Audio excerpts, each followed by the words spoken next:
Exclusivo, o Fantástico traz detalhes inéditos da investigação do Facebook que levou no começo de julho à derrubada de páginas em redes sociais ligadas ao presidente Jair Bolsonaro e a políticos do PSL. Por trás desses perfis estavam assessores pagos com dinheiro público. Eles estão sendo acusados de manipular o debate público na internet usando fake news, desinformação e ataques a adversários do presidente. A reportagem é de Murilo Salviano, Diego Zanqueta, Alain Graça Ferreira e Nancy Dutra. Uma rede de contas falsas e milhares de postagens feitas sob medida para enganar. Uma investigação descobriu que toda essa estrutura, no subterrâneo, era operada por um pequeno grupo de assessores que mantém relação direta com o poder, com a eleição. Como conta o diretor de cibersegurança do Facebook, que fala pela primeira vez a um veículo de imprensa brasileiro. Political figures, including Jair Bolsonaro, Eduardo Bolsonaro, Flávio Bolsonaro, Anderson Moraes, Alana Passos. No dia 8 de julho, o Facebook anunciou a remoção de um conjunto de contas e páginas brasileiras pelo chamado comportamento inautêntico coordenado. Segundo a plataforma, era um esquema com dezenas de perfis que escondiam a verdadeira identidade dos criadores. Por que você está usando conta falsa, conta duplicada? Você quer transmitir alguma mensagem. Nesse caso, eram mensagens de apoio ao Bolsonaro e muitas vezes mensagens críticas aos opositores. A ideia é você pensar que tem mais gente apoiando aqueles políticos, mais gente falando desses fatos do que realmente tem. Essas contas acumulavam cerca de 2 milhões de seguidores no Facebook e no Instagram, rede social que também pertence ao Facebook. Com certeza o impacto é bem maior do que apenas esses 2 milhões de usuários, que já é um número muito grande, porque eles repassam esse conteúdo, o conteúdo pula de rede em rede, do Facebook para o Instagram, para outros sites na internet. As investigações apontam que essas contas tentavam manipular o debate público na rede social. Pergunta ao diretor do Facebook o que torna esse tipo de comportamento tão perigoso. Uma das coisas que a gente sabe é que tem pessoas ruins no mundo todo que usam o comportamento inautêntico para influenciar eleições, que compartilham informações para deixar os oponentes numa situação ruim. O Facebook articulou uma investigação em 2 etapas. A primeira foi feita pela própria empresa por um time de 200 especialistas. A segunda pelos pesquisadores do Laboratório de Pesquisa Forense Digital, um instituto ligado à organização americana Atlantic Council. O Facebook faz uma investigação usando os dados que eles têm acesso. Então, são dados que não estão disponíveis para o cidadão comum. O que eu faço? Eu olho o que está na internet. E aí eu tento achar relações entre as páginas usando dados abertos. As 2 investigações chegaram ao mesmo núcleo de assessores políticos. A gente consegue ver que aquelas contas pertenciam a assessores que estavam muito próximos da família Bolsonaro e de deputados do PSL. A enganação, ela pode acontecer de várias formas. Pode ser na informação que está ali ou pode estar ocorrendo um comportamento por trás que engana as pessoas. O Fantástico teve acesso exclusivo às principais páginas derrubadas pelo Facebook. Nossa equipe analisou as postagens. Esse conteúdo traz detalhes do mecanismo dessa rede e revelações sobre o perfil dos integrantes. Um deles é assessor especial do presidente Jair Bolsonaro e trabalha dentro do Palácio do Planalto. Tércio Tomás recebe um salário de mais de 13 mil reais. Além de uma conta pessoal, Tércio mantinha outras 2 anônimas chamadas Bolsonaro News. Vamos começar pelas postagens da conta pessoal. Já em 2014, demonstrava simpatia por Jair Bolsonaro. Tércio publica memes que ridicularizam a deputada federal Maria do Rosário, do PT, ofendida pelo então deputado. Eu falei que não estuprar você porque você não merece. Em fevereiro de 2015, um post que compara o ditador nazista Adolf Hitler com o guerrilheiro Che Guevara. Abre aspas. Vemos alguém que foi um covarde, assassino, estuprador, torturador, terrorista, ladrão, racista, homofóbico, xenófobo. E ao seu lado vemos Adolf Hitler. Fecha aspas. Dias depois, um meme que mostra mãos levantadas numa sala de aula e a pergunta: professor poderia ser mais claro? Na sequência, a imagem de um professor negro. E tem mais. Ao comentar uma notícia sobre a execução de um brasileiro na Indonésia por tráfico de drogas, sugere, abre aspas, troca de lugar com ele, Dilma, o povo agradece, fecha aspas. Em 2018, Tércio participa da campanha de Bolsonaro à presidência. Nesta época, ele era contratado do gabinete do vereador carioca Carlos Bolsonaro. Em 2019, da Câmara Municipal, Tércio vai direto para o Planalto. E hoje ocupa um gabinete próximo ao do presidente. Ele é acusado por parlamentares de integrar o chamado Gabinete do Ódio, grupo suspeito de promover ataques virtuais a desafetos da família Bolsonaro. Na página Bolsonaro News, neste ano, Tércio se dedicou a atacar adversários políticos, principalmente o ex-ministro da Justiça, Sérgio Moro. Encontramos também mentiras sobre a pandemia do coronavírus. A página posta um vídeo em que tira de contexto uma entrevista do diretor da Organização Mundial da Saúde sobre o isolamento social.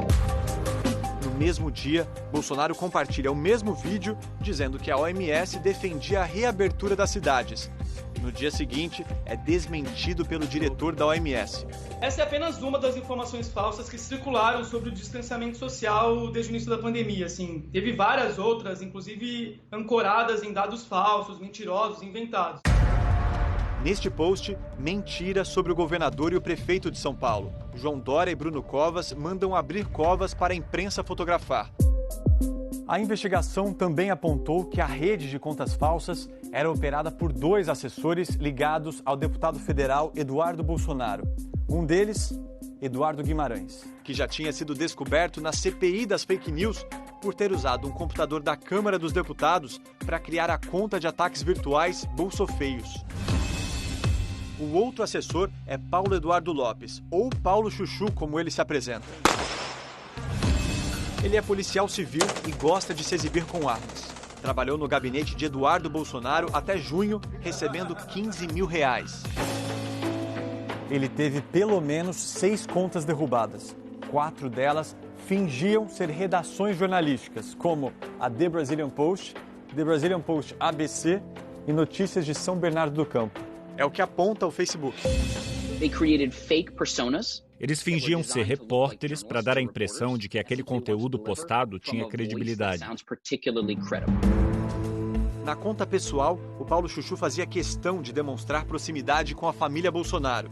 Depois que suas contas foram derrubadas pelo Facebook, o assessor criticou a rede social. Por informações que temos aqui em Brasília, é um ataque em massa em todas as páginas de direita. O fato é que essas contas estavam tentando enganar alguém. Não era a opinião delas que era o problema. Era alguém que fingia que era jornalista quando não era. Não importa o partido político, o que importa é o comportamento enganoso. As páginas são criadas para parecerem independentes, mas são controladas pela mesma pessoa ou pelo mesmo grupo, trabalhando junto. Outro assessor que mantinha pelo menos 8 páginas inautênticas era Leonardo Rodrigues de Barros. Ele trabalhava para a deputada estadual Alana Passos, do PSL do Rio, e recebia um salário de mais de R$6 mil. O presidente chegou a gravar um vídeo para uma dessas páginas.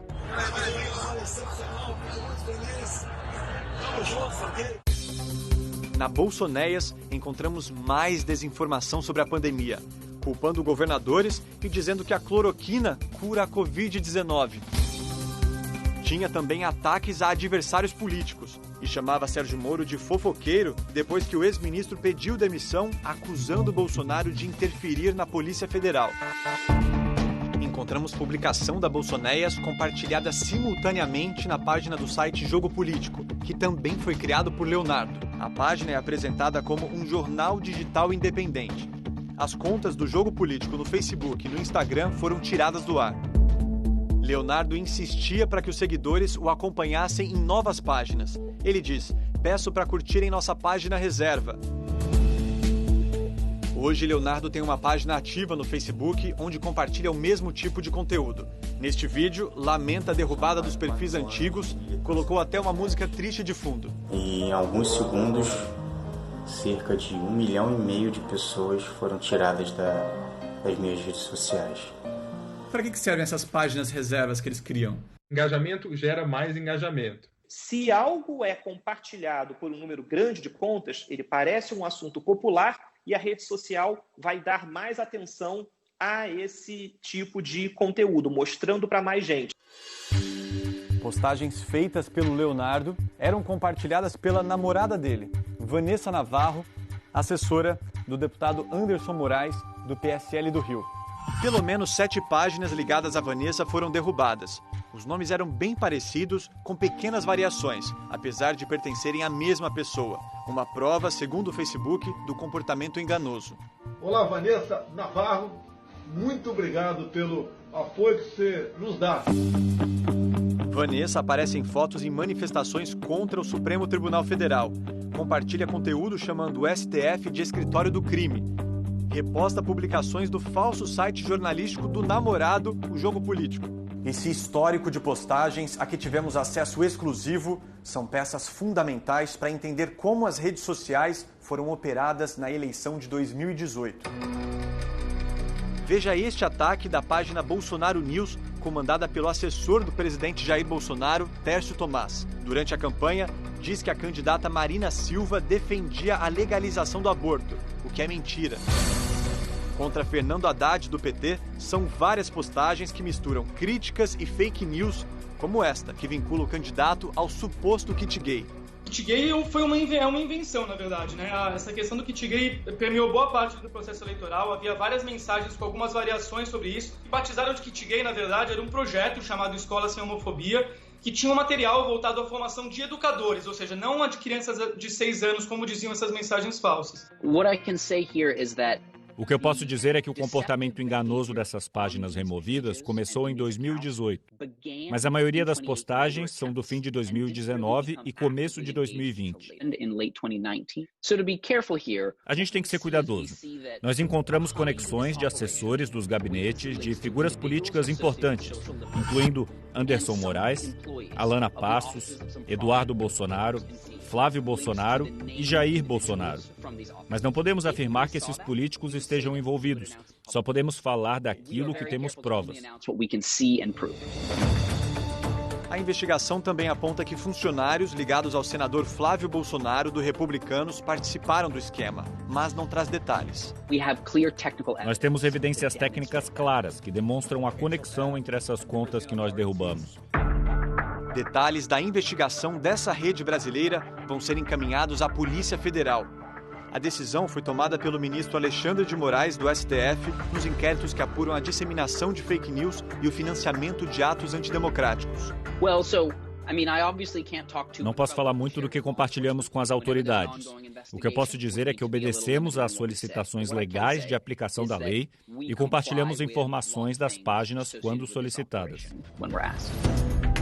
As provas das investigações conduzidas pelo Supremo podem ser compartilhadas com o TSE, o Tribunal Superior Eleitoral, em ações que pedem a cassação da chapa de Bolsonaro. E isso preocupa o Planalto. Nós procuramos o presidente Jair Bolsonaro e os filhos, o deputado federal Eduardo Bolsonaro, do PSL, e o senador Flávio Bolsonaro, mas eles não responderam. O Planalto não se manifestou sobre Tércio Tomás. A defesa de Paulo Eduardo Lopes afirmou que ele jamais administrou qualquer página de conteúdo jornalístico e que o Facebook se equivocou ao banir as páginas de Paulo Chuchu de suas plataformas. O advogado de Leonardo Rodrigues de Barros Neto disse que não há qualquer fundamento nas investigações que apontam seu cliente como dono de perfis inautênticos, já que sua identidade é conhecida. Mas a defesa não esclareceu por que Leonardo mantinha um site que omitia sua autoria e se apresentava como jornalístico. A deputada Alana Passos, do PSL do Rio, disse que não responde por aquilo que servidores publicam em suas redes sociais pessoais e que Leonardo pediu exoneração em abril. A defesa da assessora Vanessa Navarro classificou a exclusão da conta como atentado à liberdade de expressão. O deputado estadual Anderson Moraes, também do PSL do Rio, afirmou que a derrubada das páginas de Vanessa configura censura prévia.